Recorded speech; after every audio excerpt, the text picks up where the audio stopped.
جوینên wa hetenha civînên Dem Partî li gel aliyên siyasî çawa bûye û nerîna aliyên siyasî çi ne? Roj baş merhaba. Civînên ku şandeya me piştî hevdîtina îmraliyê Birêz Öcalan ve kirîn, hem heftxalê ku ji raya giştî re hatî parvekirin, hem ji bo vê hevdîtina ku Birêz Öcalan pêk hatî û ser nîqaşên çareserî, pêvajo, aşitî wê çi şeklî çê bibe, hemû alî cihê xwe çawa dikarin bibin û nava vê heftxala de yek ji hal girîngiya Meclîsa Tirkiyeyê bû, yanî hemû partî cihê xwe vê derê de bigire û îrada xwe bidin xuyakirin. Li ser vê naverokê danûstandin partiyên ku li meclîsê de cihê wa heyî wara têkilî hate dayîn, hevdîtin hate kirin. Ev hevdîtin îro jî wê berdewam be, weka we jî nûçe de anî ziman. Rastiya xwe naveroka vê çerçevê her hevdîtinê ku pêktin ji raya giştî re weke daxuyanî têne dayîn, yan ji ev naverok têne nîqaşkirin. Çûyîna şandeyê û naveroka şandeyê û piştî hevdîtin hemû xilas bûyîn wê bi raya giştî re bi daxuyaniyekê were parvekirin. Yani armanca çûyîna vê serdanê, yanî vê ziyarete ku hatî plan kirin, axaftinên ku derbarê rewş û pêvajiya ku hatî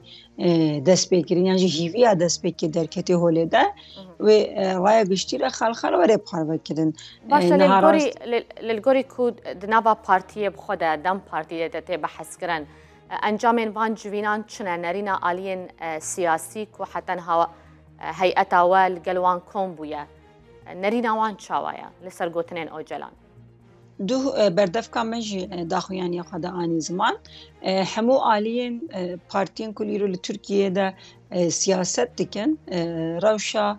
aborî, siyasî, civakiya Tirkiyeyê dibînin. Alîkê ve vê guhertinê dixwazin yan jî li ser vê gotinên we, fikrên wê, danûstandinên we hene. Li ser wê ev çûyîna şandeya me hem ji bo pirsên we nîqaşên ku bêkirin gaveke erênî ye, hem piştî ve hevdîtinê nîzîkatiyên wan partiya diyalog tiştekî li hewce ye û pêwîst e û pirzgirêka Kurd divê hewceyê ku çareser bibe, li ser vê her alî berpirsyariya xwe gavê xwe divê biavêje. Yani peyamên bi wî şeklî giştî derketîne pêş û em bi awayekî erênî ev hevdîtin heta niha berdewam dikin. Newroz Xan, îro Dem Partî li gel CHP dicive li parlamentoyê. Dem Partî wê çi daxwaziyekê ji mezintirîn partiya opozisyonê ji CHP bike? Aslında daxwaza me ji hemû partiya, belkî AKP û MHP ji ber ku desthilatdarin niha li Tirkiyeyê de û li dewletê rêve dibin, cihekê cuda digire û CHP jî li muhalefeta herî mezina Tirkiyeyê cihê xwe digire û li ser wê tişta ku ji Dem Partî yan jî li ser çareseriya pirzgirêka Kurd tişta ku ji wa bê daxwaz kirin, rasterast diyar e. Yek li ser vê ihtimala çareseriyê weke ihtimaleyekî were erê kirin, mezin kirin, xurt kirin û piştgirî bidin vê rewşê û cihê xwe û gotinê xwe û sekna xwe bi awayekî însiyatîv û erênî weke gotina Birêz Öcalan peyama xwe de jî gotî cihê xwe bigirin vê pêvajiyê de. û li nava meclîsê de hemû partî bi hev re bikaribin gavekê bi nexşareyekê, komîsyonekê bikaribin ava bikin ji ber ku ev pêvajo bi awayekî giştî hemû siyaset cihê xwe bigire û cihê wê herî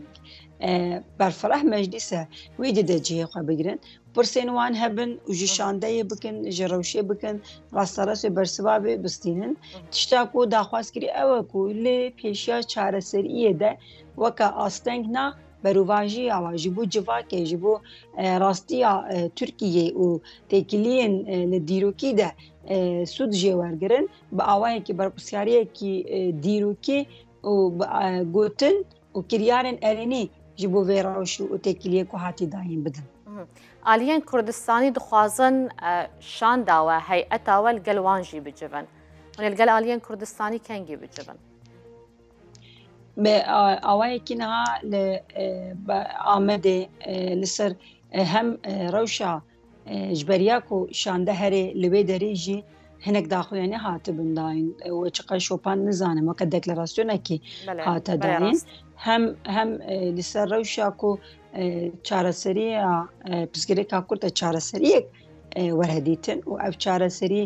بە چارەسەریەک مایندە دموکراتیک و زەلالی وەرە نیقاشکردن و ناواوی چارەسەریە دە نەتەنێ گەلێ کوردێ باکوور تەواوی ڕەوشە کوردستانê bigirinde û nêzîkatiya Rojava jî were guhertin û were diyarkirin ev her du daxwaz bi hevrin deklarasyonekê hatibû îlan kirin û ev heman demê ji bo vê piştgiriya têkiliyên ku hatî dayîn de yani têkiliyên ku li îmraliyê dest pê kirî û wê ihtimal bi pêşerojê de jî berdewam bike wê çawa berdewam bike ji bo wê piştgirî bû ji bo naverok û dîtinin wê de wê têkilî û hevdîtin ware jî were parvekirin ama biborin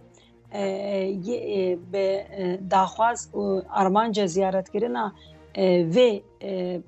heyeta me ya li meclîsê de partiyên we heye ji bo ku gavên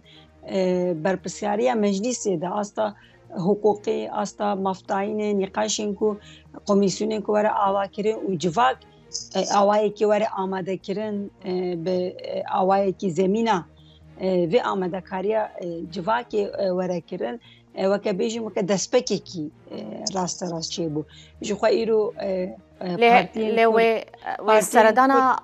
partiyên Kurdistanî jî bike li Bakurê Kurdistanê amadekariyek wisa rasterast tiştek heye ji ber ku çawa dibêjim îro partiyên Kurdê Kurdistanê li ser vê pêvajoyê çareseriyê seknekî neyînî an jî gotina wakî wayê veşartî tune ye îro her partiyekî Kurd li vê de li Tirkiyeyê ku siyasetê dike li ser çareserkirina pizgirêka Kurd xwedî bigotin xwedî erk xwedî sekinin yani rasterast ev partiyek ku hevdîtin bi ware têkirin yan pirsên we hene yan bi awayê pêvajoyê de seknekî gotinekî nexşereyekî wan net yan jî zelalî tune ye yani li ser vê rewşê dahîlkirina tevlîkirina wan partiya rasterast hatiye armanjkirin û weke nexşerê ama rasterast îro kîjan Kurdekî tu bipirsî tu kîjan partiyekê Kurd bipirsî li ser prosesa çareseriye yan jî li ser çareseriya meselaya Kurd gotinekî neyînî yan seknekî wayê neyînî tinene berbaşî awayekî erênî hene ji bilî wan jî gelek xwedî nexşarê û xwedî lê pêşniyarin jî Newrozxan şan dawe wê seredana Rojavayê Kurdistanê bike li gel rêveberiya xwe ser bicive yan têkilî hene li ser wê niha îro ez bibêjim plansaziyek heye hatî diyarkirin tune ye ama rasterast ez bêjim ev wê qet çêne be an jî wê hebe niha plansaziyek wisa li pêşiya we de tune ji ber ku niha îro destpêkeke tiştek ku hatî destpêkirin îro em bibêjin pêvajoyek hatiye destpêkirin lingê wê diyarin mekanîzma we diyarin muhetebê wê diyarin rasterast hê em nehatine vê astê ku em bêjin erê pêvajoyekî mahînde yan pêvajoyekî mekanîzmeyekî diyar hatiye amadekirin û hatiye binavkirin ev ziyaret yan jî ev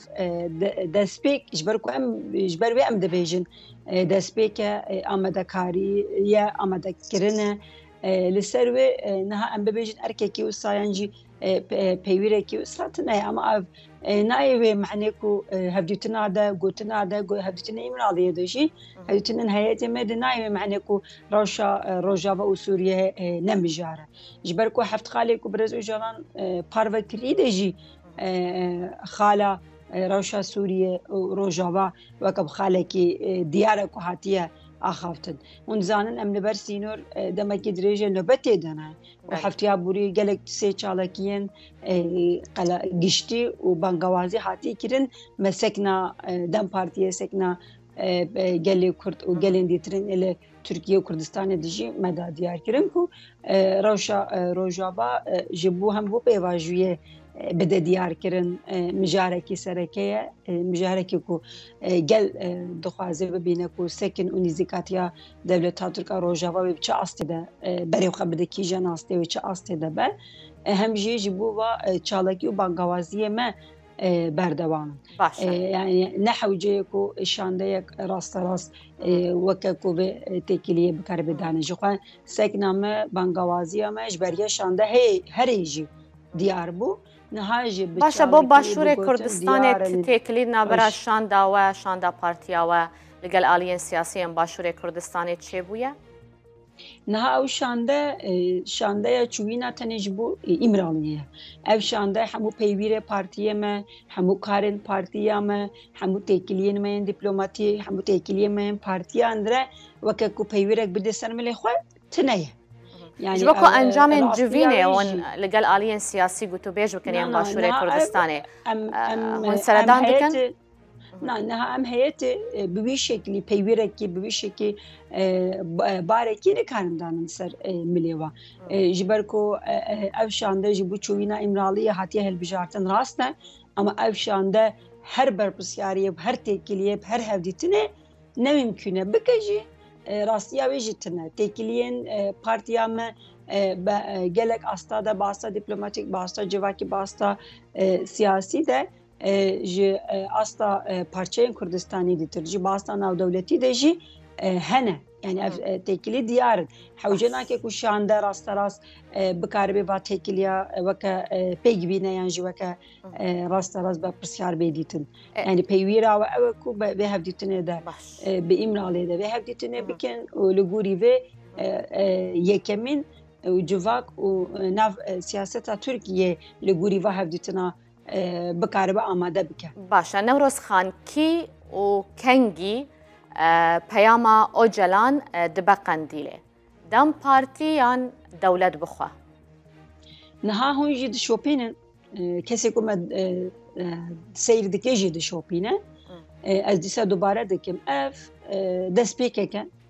û nava vê destpêkê de hêka meqanîzmayekî bi wî şeklî nehatiye amadekirin peyama ku Birêz Öcalan heft xala ijraya giştîra parvekirî jî diyar e û li ser vê peyamê de yê gotekilî û berpirsyarî hatî dayîn jî diyar e niha bi wî şeklî çûyîna şandayê dem kî tiştê wisa ku niha bê nîqaşkirin nehatiye wê astê de. Gelekî spas bo te Newroz Oysal Aslan parlamentara dem Partiya Şirnexê her ji Şirnexê tu mêrvana me bûyî tu gelekî bi xêr hatî. Dem baş serçavê. Dem baş.